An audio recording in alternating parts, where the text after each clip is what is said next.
Daidalos en Ikaros. Daidalos was de grootste bakmeester in Griechenland. Der was er stolz af. Alles, hij was ook maskonstig. Als een jonge leerling moest juist zo fijne hussingen abzetten als hij zelf, kun je dat ei auf en broogt hem aan. Daarom zorgt Daidalos toe dat er uit Athene wegkomt en niet uit eefter Kreta weer Minos kenning was.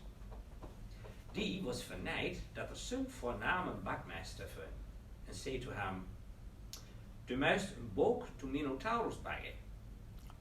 Minotaurus was een ondiert, half manche en half bulle. Zo begann Daidalos en bak het labyrinth. Een grote tuin, maar manning ruimen en gongen, waar nie mens weer uitvinden kon.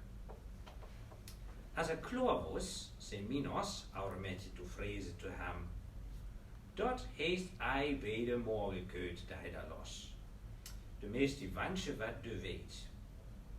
Lekkers kun die grote meester Athene ei verjezen en wel weer toe bij."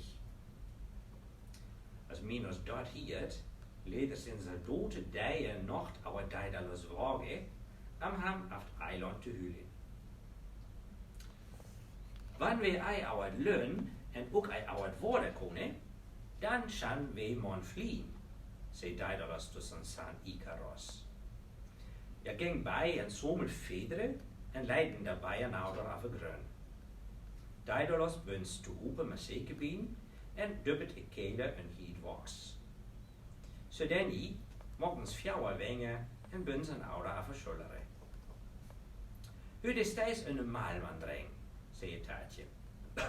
Ei oute lijk, dan vorst de deel een sieje, als ook ei oute hoog. Zo smoort het woks van de worms van de zon en de wengen vallen uit de ouder. "Ja, was dat je?" zei Ikaros. Ja, bewegen de armen, sloegen de wengen uit en vlogen los. Stolt kiekte Daidalos af zijn dreng. Wat kunt die vliegen? "Ei, alte hoog," praalde hem toe. Als oude lunch als was, steeg Ikaros hoger en hoger. Der was warm. Het woks smolte en druppet dil bij de kele. De veder leed luus en kuzelden heeft te delen. Voor moor sloeg Ikaros aan hem. Aua, sonst. Die zusse dil en stjaat in hun zie. "Ikaros, Ikaros," riep het zijn taartje. Awas, je zult bloos nog hoe vederen af